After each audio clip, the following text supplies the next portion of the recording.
La guerre en Ukraine, dont certains prédisaient la fin en seulement 3 jours, dure déjà depuis 4 ans. Si l'on additionne le nombre de victimes des deux côtés, il a déjà dépassé les 2 millions. Mais la guerre ne montre aucun signe de fin. Aujourd'hui, nous allons examiner ce sujet de près. Regardons tout de suite. Ceux qui reçoivent les nouvelles internationales les plus rapides dans le pays sont abonnés à Sensor Studio. Pour recevoir l'info rapidement, appuyez sur S'abonner. C'était il y a exactement 4 ans, le 24 février 2022. La Russie a attaqué l'Ukraine sur 3 fronts, Est, Sud et Nord, sous couvert d'une opération militaire spéciale, plongeant le monde dans une nouvelle guerre froide. Il n'est pas exagéré de dire que la plupart des grands événements mondiaux actuels ont été déclenchés par la guerre en Ukraine. Cette guerre a eu un impact énorme sur nous. En 2022, les changements sur le front étaient très rapides.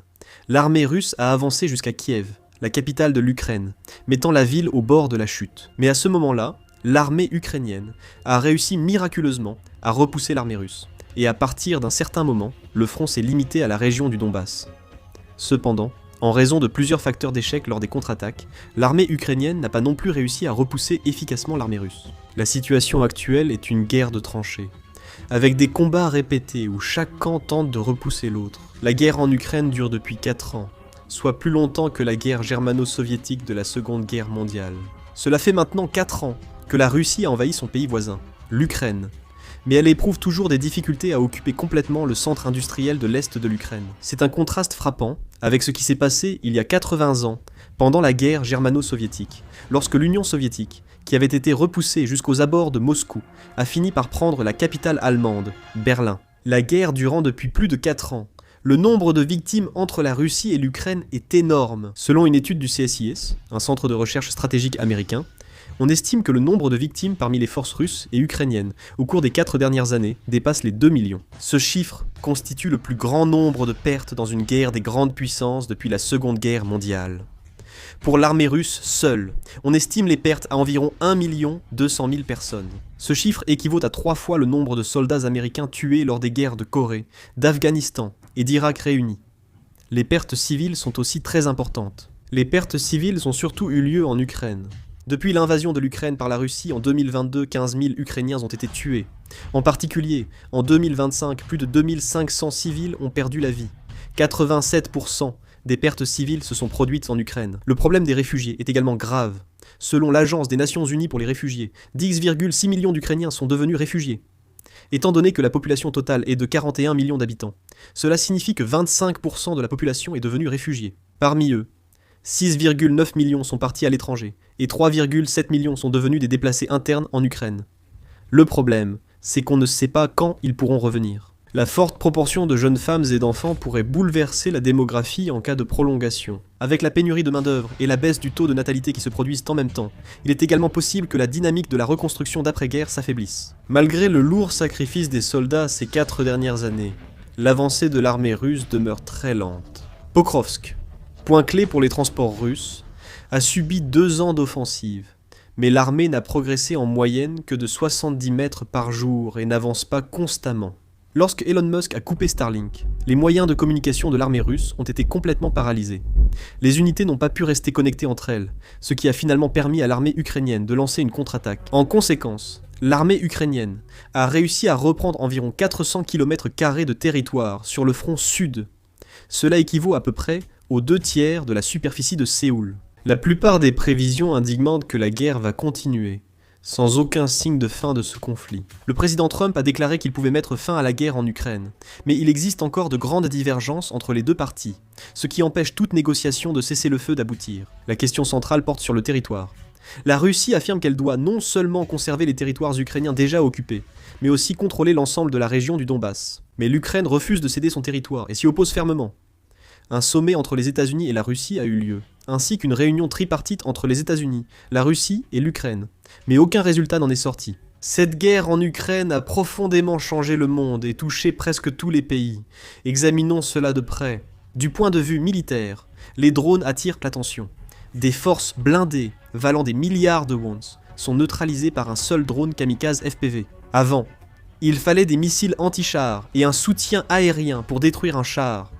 Aujourd'hui, un soldat caché avec une console peut le frapper en regardant l'écran. Le front reste une guerre de tranchées comme en 14-18, mais des drones surveillent sans cesse.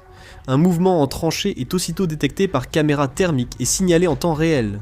Les soldats ajustent leurs tirs grâce à l'écran du drone, non à l'œil nu. Si un obus manque sa cible, l'angle est corrigé en quelques secondes.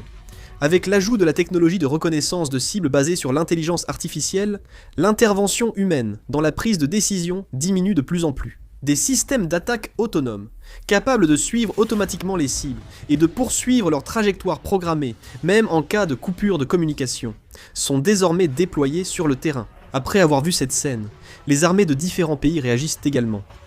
Un débat est en cours pour savoir s'il faut maintenir une structure centrée sur de grandes divisions blindées, ou rendre les unités de drones indépendantes en tant que branches distinctes. De plus, le plus grand changement laissé par la guerre en Ukraine a été la réorganisation de l'ordre mondial. Depuis cette guerre, la communauté internationale évolue rapidement vers une structure centrée sur des blocs d'influence. L'élargissement de l'OTAN est symbolique. La Finlande et la Suède, longtemps non alignées militairement, l'ont rejointe. La Finlande partageant plus de 1300 km de frontières avec la Russie, la zone tampon disparaît, et l'infrastructure de l'OTAN touche désormais la Russie. La guerre a ainsi renforcé, et non affaibli, la cohésion de l'OTAN. La Russie renforce ses liens avec la Chine, réoriente ses exportations d'énergie, et développe la coopération militaire et économique pour contrer les sanctions occidentales. Sur la scène internationale, l'opposition entre le bloc occidental et l'alliance Russie-Chine s'accentue. Ce qui est intéressant, c'est que dans ce processus, les pays dits du Sud global ajustent prudemment leur position. L'Inde, plusieurs pays du Moyen-Orient et d'Afrique choisissent une diplomatie axée sur leurs propres intérêts, plutôt que de se ranger complètement d'un côté. On observe une stratégie d'équilibre, où ils achètent de l'énergie à la Russie, tout en coopérant avec les États-Unis pour la sécurité. Le monde fonctionne désormais par blocs, et même les pays qui essaient de rester neutres sont contraints de faire un choix sous cette pression. La guerre en Ukraine dépasse la question des frontières, et bouleverse l'ordre international, accélérant la formation de blocs mondiaux. Permettez-moi de poser une question à ce sujet. Si les coups de feu s'arrêtaient aujourd'hui, et qu'un accord de cessez-le-feu était signé, est-ce que tout serait vraiment terminé immédiatement?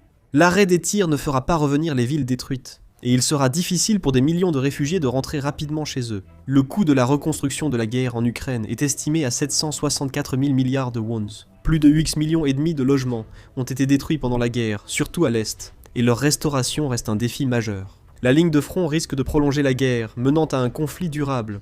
Une zone démilitarisée pourrait être instaurée, entourée de troupes et d'armes, avec des affrontements sporadiques, probables. Même si la guerre cesse, la tension persistera. Les lourdes sanctions occidentales ne seront probablement pas levées d'un coup. L'exclusion du réseau financier, la rupture des chaînes d'approvisionnement et la réorganisation des routes énergétiques se confirment déjà. Il est peu probable que certains pays lèvent vite les sanctions lourdes. Elles seront levées progressivement, ce qui prendra du temps. De plus, la Russie en sortira profondément blessée. La transition d'une économie de guerre à la paix peut provoquer des chocs plus violents qu'on ne l'imagine. L'économie russe repose surtout sur les commandes militaires et les dépenses alimentaires. Les usines fabriquent des armes, et la main-d'œuvre travaille dans l'industrie militaire. Dans une telle structure, si la guerre s'arrête, la demande de défense peut chuter brusquement, et il n'est pas facile de combler immédiatement ce vide par la consommation et l'investissement privé. Si les installations de production, qui fonctionnaient pour répondre à la demande exceptionnelle liée à la guerre, s'arrêtent, le chômage et le fardeau budgétaire risquent d'augmenter simultanément. De plus, si l'on ajoute à cela les sanctions prolongées, les restrictions d'accès à la technologie et la fuite des capitaux, la structure qui tenait sans amélioration fondamentale pourrait vaciller. Il ne faut pas non plus négliger la fatigue sociale, le grand nombre de victimes, la mobilisation, les expériences vécues, les jeunes partis à l'étranger. Tous ces éléments peuvent rester des facteurs d'instabilité interne après l'armistice. Et le problème, encore plus important, c'est que l'armistice ne signifie pas nécessairement la fin des tensions mondiales. La communauté internationale est déjà en train de se réorganiser autour de blocs. Les États-Unis et leurs alliés, la Russie et la Chine qui renforcent leur coopération, et même les pays qui essaient de naviguer entre ces blocs, tout cela contribue à un nouvel équilibre des forces. Même si les tirs cessent en Ukraine, la rivalité entre blocs pourrait continuer ailleurs. Au contraire, après un cessez-le-feu, chaque camp pourrait se réorganiser et intensifier la compétition diplomatique et la course aux armements, pour assurer sa supériorité. La guerre en Ukraine peut n'être qu'une seule bataille, mais la compétition pour l'hégémonie qui la sous-tend est toujours en cours. Même si la guerre en Ukraine cessait maintenant, il serait très difficile de retrouver le monde pacifique d'autrefois.